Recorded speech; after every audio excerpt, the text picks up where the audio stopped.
Ongole MLA వైసీపీలో కీలక నేత జగన్మోహన్ రెడ్డికి అత్యంత సన్నిహితుడు, దాదాపు కుటుంబ సభ్యుడైనటువంటి బాలినేని శ్రీనివాసులు రెడ్డి వైసీపీని వదిలిపెట్టబోతున్నారా? వైసీపీని విడిచి ఆయన వచ్చే ఎన్నికల బరిలోకి దిగుతారా? ఆ పార్టీ మారే ఆలోచనకు వచ్చేశారా? సోషల్ మీడియాలో జరుగుతున్న ప్రచారం ఇదే. అంతేకాదు, వైసీపీ వ్యతిరేక మీడియా కూడా ఈ అంశాన్ని ఎక్కువగా ప్రచారంలోకి తీసుకొస్తుంది.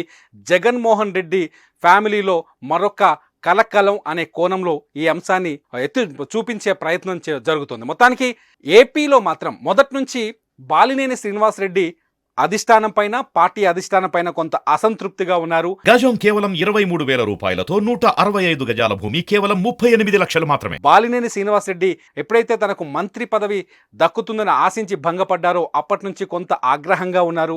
బాలినేని శ్రీనివాసరెడ్డి తనను దూరం పెట్టారని, తన ప్రాధాన్యత పార్టీలో తగ్గుతూ వస్తుందని, వైఎస్ జగన్మోహన్ రెడ్డికి సన్నిహితులు, ఆయన వాళ్ళ ఫ్యామిలీ మెంబరు, అట్లాగే బంధువు, ఈ తరుణంలో కూడా తనకు తగిన ప్రాధాన్యత దక్కట్లేదని చెప్పేసి బాలినేని కొంత అసంతృప్తిగా మొదటి నుంచి ఉన్నారు. ఈ నేపథ్యంలోనే తాజాగా మళ్ళీ టికెట్ల కేటాయింపు, అభ్యర్థుల మార్పు మొదలైన తర్వాత బాలినేని శ్రీనివాసరెడ్డి అధిష్టానం పైన కొంత ఆగ్రహంగా ఉన్నట్టుగా తెలుస్తుంది. నిజానికి బాలినేని శ్రీనివాసరెడ్డి టికెట్ కన్ఫామ్ అయింది. ఆయన ఒంగోలు నుంచి అసెంబ్లీకి పోటీ చేస్తున్నారు. ఆయన అభ్యర్థిత్వం పైన ఎటువంటి సమస్య లేదు. కానీ ఇక్కడ వచ్చిన సమస్యల మాగుంట శ్రీనివాసులు రెడ్డి, ఎవరైతే మొన్నటి వరకు ఒంగోలు ఎంపీగా ఉన్నారో ఆ ఎంపీగా ప్రస్తుతం కూడా ఆయనే ఒంగోలు ఎంపీగా ఉన్నారు. మాగుంట శ్రీనివాసులు రెడ్డికి వచ్చే ఎన్నికల్లో టికెట్ లేదని అధిష్టానం క్లారిటీ ఇచ్చినట్టుగా తెలుస్తోంది. మాగుంట శ్రీనివాసులు రెడ్డి స్థానంలో మరొకరిని ఎన్నికల బరిలోకి దించాలని అధిష్టానం భావిస్తున్నట్టుగా తెలుస్తోంది. ఎందుకంటే మాగుంట శ్రీనివాసులు రెడ్డి కొడుకు మాగుంట రాఘవ పైన ఢిల్లీ లిక్కర్ స్కామ్లో అనేక ఆరోపణలున్నాయి. ఈ లిక్కర్ స్కామ్లో అనేక ఇతర రాష్ట్రాలకు చెందిన, తెలంగాణకు చెందిన రాజకీయ నాయకులపైన కూడా ఆరోపణలున్నాయి. ఇది మాగుంటకు టికెట్ ఇవ్వడం వల్ల మైనస్ అవుతుందనే ఆలోచనతోటే వైఎస్ జగన్మోహన్ రెడ్డి మాగుంటకు ఈసారి టికెట్ నిరాకరించినట్టుగా తెలుస్తుంది. కాకపోతే మాగుంట శ్రీనివాసులు రెడ్డికి అత్యంత సన్నిహితుడు బాలినేని శ్రీనివాసులు రెడ్డి. బాలినేని ఖచ్చితంగా మాగుంటకు టికెట్ ఇప్పించుకోవాలనే ఆలోచనతో ఉన్నట్టుగా తెలుస్తోంది.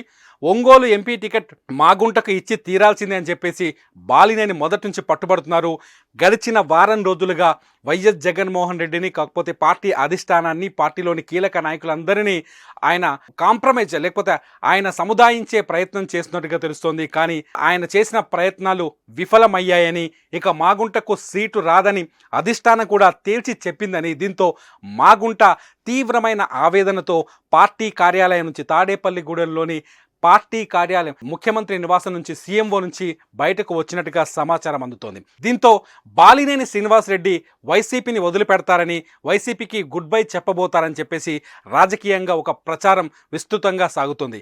ఈ నేపథ్యంలో ఎందుకు బాలినేని మాగుంటపై కోసం ఇంత పట్టుబడుతున్నారు, ఎందుకు బాలినేని మాగుంటకు టికెట్ ఇప్పించుకోవాలని ఒక నిర్ణయం తీసుకొని ఉన్నారు అంటే, గతంలో మాగుంట శ్రీనివాసులు రెడ్డి కాంగ్రెస్ పార్టీ నుంచి ఎంపీగా పోటీ చేశారు, వైఎస్ఆర్కి దగ్గరగా పనిచేశారు. ఆ తర్వాత ఏదైతే ప్రభుత్వం మారిందో, రాష్ట్ర విభజన జరిగిన తర్వాత మాగుంట శ్రీనివాసులు రెడ్డి తెలుగుదేశం పార్టీలో చేరారు. తెలుగుదేశం పార్టీ నుంచి ఎంపీగా పోటీ చేశారు. ఆ తర్వాత 2019కి వచ్చేసరికి మళ్ళీ ఆయన టీడీపీ నుంచి వైసీపీలో వచ్చి చేరారు. వైసీపీలో వచ్చి చేరిన తర్వాత వైసీపీ నుంచి మళ్ళీ ఎంపీగా పోటీ చేశారు. మాగుంట శ్రీనివాసులు రెడ్డిని వైసీపీలోకి తీసుకురావడానికి కీలక పాత్ర పోషించింది బాలినేని శ్రీనివాసరెడ్డి. సో ఈ నేపథ్యంలో బాలినేనికి మాగుంటకు మధ్య మంచి ర్యాపో ఉంది, వాళ్ళ మధ్య స్నేహం ఉంది. ఈ నేపథ్యంలోనే తను మళ్ళీ మాగుంటకు టికెట్ ఇప్పించుకోవాలనే ప్రయత్నంలో బాలినేని తీవ్రమైన ప్రయత్నం చేసినట్టుగా తెలుస్తుంది. ఇక్కడ పార్టీ అధిష్టానం పైన కొంత అసంతృప్తిని వ్యక్తం చేయడంతో ఆయన పార్టీ మారుతారనే చర్చ మొదలైంది. ఒకవేళ మాగుంట శ్రీనివాసులు రెడ్డిని వద్దన్న అధిష్టానం మరి ఒంగోలు నుంచి ఎవరిని ఎన్నికల బరిలోకి దించబోతుంది, ఒంగోలు నుంచి ఏ అభ్యర్థిని ఖరారు చేయబోతుందని అనే అంశంపైన కూడా రాజకీయ వర్గాల్లో చర్చ మొదలైంది. ఒంగోలు, నెల్లూరుకు ఇన్ఛార్జిగా చెవిరెడ్డి భాస్కర్ రెడ్డి పేరుని అధిష్టానం సూచించినట్టుగా తెలుస్తోంది.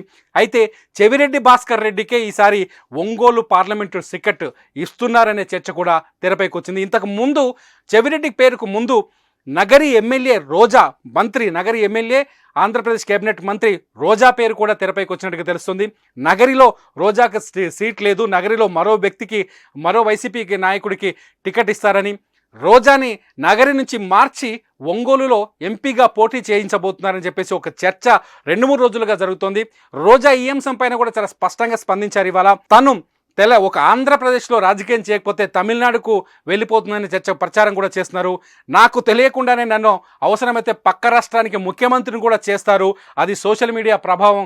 కానీ తన సీటు మారట్లేదు, తను నగరి నుంచే పోటీ చేస్తున్నాను, తనకే టికెట్ వస్తుందనే నమ్మకంతో ఉన్నానని చెప్పేసి రోజా క్లారిటీ ఇచ్చినట్టుగా తెలుస్తుంది. రోజా టికెట్ అంశం తేలాల్సి ఉంది. ఆమె పోటీ చేస్తారా, ఆమెకు అవకాశం ఉందా ఒంగోలు నుంచి లేదా అనేది పక్కన పెడితే మాత్రం మాగుంటకు టికెట్ అయితే లేదు. మాగుంట ప్లేస్లో కొత్త అభ్యర్థి అన్నది మాత్రం కన్ఫర్మ్. అయితే చెవిరెడ్డి భాస్కర్ రెడ్డికి ఇస్తారా అనే దానిపైన కూడా కొంత సస్పెన్స్ కొనసాగుతుంది. ఎందుకంటే ఒంగోలులో మాగుంటతో పాటు వైవి సుబ్బారెడ్డి ప్రభావం కూడా ఉంది. వైవి సుబ్బారెడ్డి పార్టీలో కీలకమైన నాయకుడు, జగన్మోహన్ రెడ్డికి అత్యంత సన్నిహితుడు, వాళ్ళ కుటుంబ సభ్యుడు, జగన్మోహన్ రెడ్డి బంధువు కూడా. వైవి సుబ్బారెడ్డి నిర్ణయాలు కూడా చాలా వేగంగా అమల్లోకి వస్తాయి. అయితే ఒంగోలు పార్లమెంటు సీటుని తన కొడుకు విక్రాంత్ రెడ్డికి ఇప్పించుకోవాలని చెప్పేసి వైవి సుబ్బారెడ్డి ప్రయత్నిస్తున్నారనే చర్చ కూడా కొంత సాగుతోంది. దీంతో వైవి సుబ్బారెడ్డిని ఈసారి రాజ్యసభకు సీట్ ఇస్తారని, వైవి సుబ్బారెడ్డిని రాజ్యసభకు పంపించి తన కొడుకు విక్రాంత్ రెడ్డికి పార్లమెంట్ సీట్ ఇప్పించుకోవాలని వైవి సుబ్బారెడ్డి ప్రయత్నిస్తున్నారనే చర్చ కూడా ఏపీ రాజకీయాల్లో కొనసాగుతుంది. ఈ నేపథ్యంలో బాలినేని శ్రీనివాసరెడ్డి తన ప్రాబల్యం తగ్గిపోయింది, తాను పార్టీలో కాదు, తనకు ప్రాధాన్యత దక్కట్లేదనే కోపంతో ఆయన కొంత అసంతృప్తిగా ఉన్నారని, ఈ నేపథ్యంలోనే ఆయన పార్టీ వదిలేసి వెళ్ళిపోతున్నారనే చర్చకు తెరలేసింది. చూద్దాం వైసీపీ అధిష్టానం ఈ సమస్యలన్నింటికీ ఎలా చెక్ పెడుతుందో.